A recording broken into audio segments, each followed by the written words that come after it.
آج ہم ایک ایسی کہانی پر بات کرنے جا رہے ہیں جو جو سائنس، تاریخ اور قدرت کی ایک ایسی بے پناہ طاقت کا امتزاج ہے جو انسان کو حیران کر دیتی ہے۔ جی، اور یہ کہانی ایک سوئے ہوئے دیو کی ہے جو ہزاروں سال کی گہری نیند سے جاگا اور اس کی گونج پوری دنیا میں سنی گئی۔ بالکل، اور اس ساری گہری تحقیق کا سہرا جاتا ہے محمد منتظر مہدی اور ان کے platform the podcast of book reviews کو۔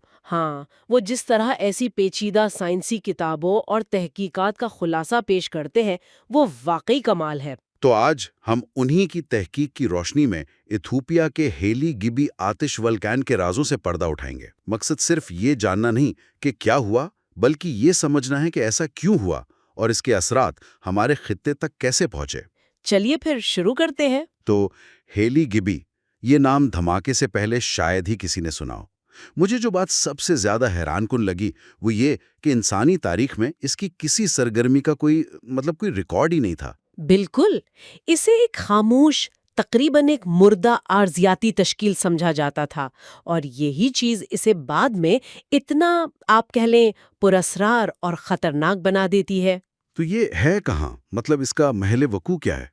محمد منتظر مہدی اپنی تحقیق میں سب سے پہلے اسی پر زور دیتے ہیں۔ یہ ایتھوپیا کے افار ریجن میں ہے، جو ایریٹا آلے نامی آتش فشانی سلسلے کا سب سے جنوبی حصہ ہے۔ اچھا۔ لیکن اس کی اصل اہمیت اس کے مقام میں ہے۔ یہ ایسٹ افریقن رفٹ ویلی میں واقع ہے۔ یہ سیارے زمین کے سب سے زیادہ غیر مستحکم اور ارضیاتی طور پر فعال علاقوں میں سے ایک ہے۔ رفٹ ویلی، یہ وہی جگہ ہے جہاں زمین کی دو بڑی ٹیکٹونک پلیٹس ایک دوسرے سے الگ ہو رہی ہیں، ٹھیک ہے؟ جی بالکل، افریقی اور صومالی پلیٹ۔ یہ سمجھیں کہ زمین کی سطح پر ایک ایسی دراڑ ہے جو لاکھوں سال سے مسلسل چوڑی ہوتی جا رہی ہے۔ تو گویا ہم زمین کو اپنی آنکھوں کے سامنے ایک نئی شکل اختیار کرتے ہوئے دیکھ رہے ہیں۔ آپ اسے بالکل اسی طرح سمجھ سکتے ہیں۔ سائنسدانوں کا تو یہ ماننا ہے کہ لاکھوں سال بعد یہ پوری وادی ایک نیا سمندر بن جائے گی اور افریقہ کا سینگ بر اعظم سے الگ ہو کر ایک جزیرہ بن جائے گا۔ سبحان اللہ، یہ تو ایک بہت ہی بڑی تصویر ہے۔ لیکن اسی تصویر میں ہیلے گوبے کی ایک اور خاصیت بھی ہے۔ ذرائع بتاتے ہیں کہ یہ ایک شیلڈ آتش فشاں ہے۔ اب عام طور پر تو یہ نام سن کے ایک پرسکون، آہستہ بہنے والے لاوے کا تصور ذہن میں آتا ہے نا؟ جی بالکل۔ تو پھر یہاں اتنا بڑا دھماکہ کیوں ہوا؟ یہ تضاد سمجھ نہیں آیا۔ یہی تو اس کہانی کا سب سے بڑا راز اور سائنسدانوں کے لیے سب سے بڑی پہیلی تھی۔ شیلڈ آتش فشاں ایک ڈھال کی طرح چوڑے اور کم ڈھلوان والے ہوتے ہیں۔ اچھا۔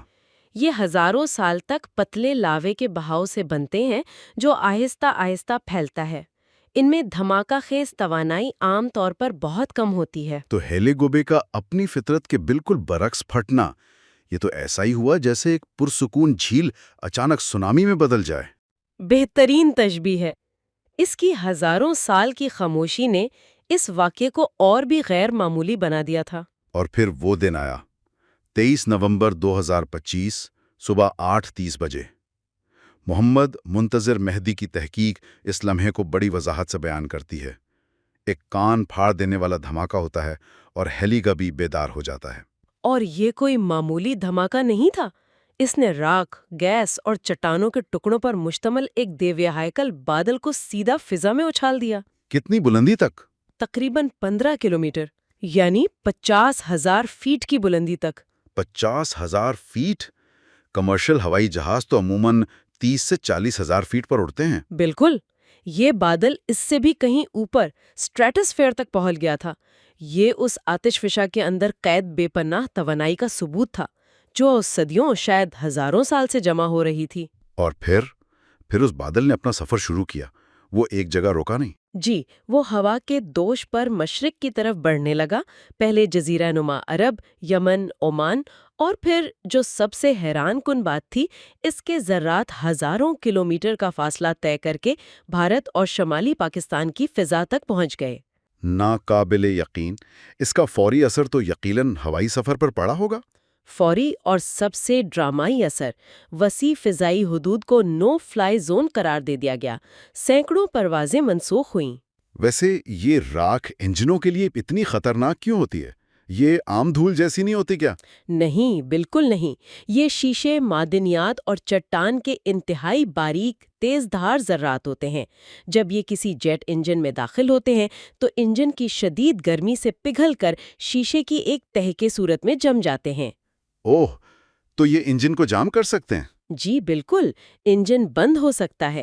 اسی خطرے کے پیش نظر اربوں ڈالر کا نقصان ہوا، لیکن ہزاروں جانیں محفوظ رہیں۔ یہ سب ہمیں اصل سوال کی طرف واپس لاتا ہے۔ آخر ہوا کیا تھا؟ ایک آتش فشان جو ہزاروں سال سے سو رہا تھا، اسے جگایا کس نے؟ یہی اس تحقیق کا سب سے دلچسپ حصہ ہے۔ سائنسدانوں نے جب ڈیٹا کا تجزیہ کیا تو انہیں معلوم ہوا کہ مجرم خود ہیلی گوبی نہیں، بلکہ اس کا پڑوسی آتش فشاں ایرتا آلے تھا۔ اچھا، مطلب اصل کہانی کہیں اور پنپ رہی تھی؟ بالکل۔ دھماکے سے چند ماہ پہلے جولائی اور اگست 2025 میں سیٹلائٹ ڈیٹا نے ایرتا آلے کے نیچے گہرائی میں ایک غیر معمولی سرگرمی نوٹ کی۔ کیا سرگرمی تھی وہ؟ ایرتا آلے کے نیچے میگما یعنی پگھلی ہوئی چٹان نے ایک زیر زمین سرنگ بنانی شروع کر دی۔ ارضیات کی زبان میں اسے ڈائک کہتے ہیں۔ یہ پگھلی ہوئی چٹانوں سے بھری ایک زیر زمین شاہراہ تھی جو سیدھا ہیلی گوبی کی طرف بڑھ رہی تھی؟ بالکل، سیدھا جنوب کی طرف، ہیلی گوبی کی سمت۔ تو یہ ایک طرح سے ایک فیوز تھا جو دوسرے آتش فشاں کی طرف جا رہا تھا۔ بہت خوب، بالکل یہی ہوا۔ یہ گرم اور شدید دباؤ والا میگما جب ہیلی گوبی کے نیچے موجود پرانے اور ٹھنڈے میگما چیمبر تک پہنچا تو اس نے وہاں ایک قیامت برپا کر دی۔ اس نے کیا کیا وہاں جا کر؟ نئے میگما کی حرارت نے پرانے میگما میں موجود گیسوں کو اچانک پھیلا دیا۔ اس سے دباؤ آخری حد تک بڑھ گیا اور نتیجہ ایک خوفناک دھماکے کی صورت میں نکلا۔ یہ تو کسی ارضیاتی جاسوسی کہانی کی طرح ہے۔ اب اگر ہم اس کے زمینی اثرات کی طرف آئیں، مقامی آبادی پر کیا بیتی؟ خوش قسمتی سے یہ علاقہ انتہائی دور دراز اور کم آباد ہے، اس لیے کوئی جانی نقصان نہیں ہوا، جو سب سے بڑی راحت کی بات تھی۔ لیکن افڈیرا ضلع کے گاؤں راکھ کی ایک موٹی تہہ میں دفن ہو گئے۔ تصور کریں کہ آپ ایک صبح اٹھیں اور آپ کی پوری دنیا سرمئی ہو چکی ہو، ہر طرف بس راکھ۔ اس نے تو مقامی چرواہا برادری کی زندگی تباہ کر دی ہوگی۔ مکمل طور پر۔ ان کی تمام چراگاہیں راکھ تلے دب گئیں، جانوروں کے لیے چارہ ختم ہو گیا، ہوا سلفر کی بو اور باریک ذرات سے بھر گئی۔ اور لوگوں کی صحت پر کیا اثرات ہوئے؟ رات کی طرح ہوتی ہے جو پھیپھڑوں میں جا کر مستقل نقصان پہنچا سکتی ہے۔ یہ تو مقامی آبادی کی بات ہوئی، لیکن جب یہ راکھ کا بادل ہمارے خطے پاکستان اور بھارت کی طرف بڑھا تو یہاں کیا صورتحال تھی؟ کیا یہ ایک بڑے خطرے کی گھنٹی تھی؟ دیکھیں، جب راکھ اتنا لمبا سفر کرتی ہے تو اس کے بھاری ذرات راستے میں ہی گر جاتے ہیں۔ صرف سب سے ہلکے اور باریک ترین ذرات ہی ہزاروں کلومیٹر دور پہنچ پاتے ہیں۔ تو مطلب فوری تباہی کا خطرہ نہیں تھا؟ فوری تباہی کا تو نہیں، لیکن اس کے دو اہم اثرات تھے۔ ایک تو یہ کہ اس نے فضائی آلودگی میں اضافہ کیا، خاص طور پر PM2.5 ذرات کی مقدار کو بڑھایا۔ تو اس کا مطلب یہ ہوا کہ جو لوگ پہلے ہی لاہور، دہلی یا کراچی جیسے آلودہ شہروں میں رہ رہے ہیں، ان کے لیے یہ ایک اضافی بوجھ بن گیا؟ بالکل، یہ پہلے سے موجود سانس کی بیماریوں اور دمے کے مریضوں کے لیے صورتحال کو مزید خراب کر سکتا تھا۔ لیکن اس سے بھی بڑا نقطہ ایک اور ہے۔ وہ کیا؟ یہ واقعہ اس بات کی ایک زندہ مثال ہے کہ آج کی دنیا میں ماحولیاتی سرحدیں بے معنی ہو چکی ہیں۔ ایتھیوپیا کی گہرائیوں سے اٹھنے والا ایک طوفان ہزاروں کلومیٹر دور لاہور یا دہلی کی فضا کو متاثر کر سکتا ہے۔ یہ یاد دہانی ہے کہ ہم سب ایک ہی سیارے کے ایک مشترکہ ماحولیاتی نظام کا حصہ ہیں۔ درست کہا۔ اور دوسرا ممکنہ اثر موسم پر پڑ سکتا ہے۔ فضا میں سلفر ڈائی آکسائڈ کی بڑی مقدار سورج کی روشنی کو منعکس کر کے عارضی طور پر عالمی درجہ حرارت میں معمولی کمی لا سکتی ہے۔ یعنی والکینک ونٹر جیسا کچھ؟ اس کا ایک بہت چھوٹا ورژن کہہ سکتے ہیں، اور یہی گیس فضا میں پانی کے ساتھ مل کر تیزابی بارش کا سبب بھی بن سکتی ہے۔ تو اب مستقبل کی کیا تصویر بنتی ہے؟ کیا ہیلی گبی دوبارہ خاموش ہو گیا ہے یا یہ کسی بڑی سرگرمی کا صرف آغاز تھا؟ 25 نومبر تک دھماکہ خیز سرگرمی تو رک گئی تھی، لیکن یہ خطرہ ٹل جانے کا اعلان نہیں ہے۔ یہ پورا خطہ ارضیاتی طور پر اب بھی انتہائی فعال ہے۔ تو سائنسدان اب کیا کر رہے ہیں؟ اب اس علاقے کے 24 گھنٹے نگرانی ہو رہی ہے۔ سیٹلائٹ سے زمین کی سطح میں ہونے والی معمولی سی تبدیلی، مطلب زمین کے پھولنے یا سکڑنے کو نوٹ کیا جا رہا ہے۔ سیزمک سینسرز زیر زمین معمولی لرزش کو بھی ریکارڈ کر رہے ہیں۔ تو اس پورے واقعے سے ہم نے سیکھا کیا؟ اس کا سبق کیا ہے؟ اس نے ہمیں کئی اہم سبق سکھائے ہیں۔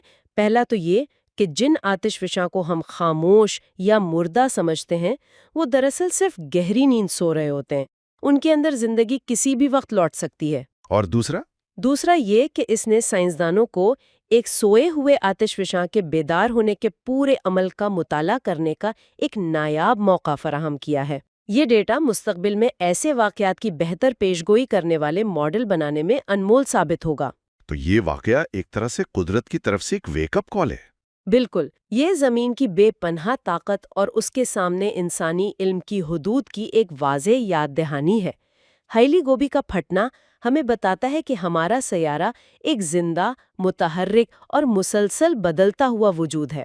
ہیلی گبی کی کہانی ہمیں یاد دلاتی ہے کہ ہم ایک ایسے سیارے پر رہتے ہیں جو اندر سے زندہ ہے۔ اس کی سطح کے نیچے ہر وقت کچھ نہ کچھ پکتا رہتا ہے۔ اور یہ ہمیں ایک بہت اہم سوال پر سوچنے پر مجبور کرتی ہے۔ وہ کیا؟ اگر ہیلی گبی جیسا بظاہر پرسکون اور غمنام آتش فشاں، جو کسی آبادی سے بہت دور ہے، اتنا طاقتور ہو سکتا ہے، تو دنیا بھر میں موجود دیگر سینکڑوں سوئے ہوئے آتش فشاں، جن میں سے کئی بڑے شہروں کے قریب واقع ہیں، جی، اور ان کی مناسب نگرانی بھی نہیں ہو رہی، وہ ہمارے لیے کتنا بڑا پوشیدہ خطرہ ہے؟ یہ ایک ایسا سوال ہے جو واقعی سوچنے پر مجبور کرتا ہے۔ یہ خلاصہ اور جائزہ محمد منتظر مہدی، founder of the podcast of book review, کی تحقیق اور پیشکش ہے، جو سوشل میڈیا پلیٹ فارمز خصوصاً یوٹیوب پر درجنوں کتابوں کے دلچسپ، معلوماتی اور علمی مواد شیئر کرتے ہیں، جبکہ واٹس ایپ اور فیس بک پر نالج وتھ MMM کے نام سے گروپ سیریز چلا رہے ہیں۔ اور ہمیں یہ بتاتے ہوئے خوشی ہو رہی ہے کہ محمد منتظر مہدی کو ان کی علمی خدمات کے اعتراف میں ایوارڈ سے بھی نوازا گیا ہے۔ نالج ود MMM کا لنک اس گفتگو کی تفصیلات یعنی ڈسکرپشن میں موجود ہے۔ مزید مطالعے کا مواد کے لیے knowledgewithMMM.blogspot.com پر بھی وزٹ کیا جا سکتا ہے، اور اگر کوئی اس موضوع پر کتاب خریدنے میں دلچسپی رکھتا ہو تو 0349226647 پر رابطہ کر سکتا ہے۔ اگلی گفتگو تک کے لیے اجازت دیجیے۔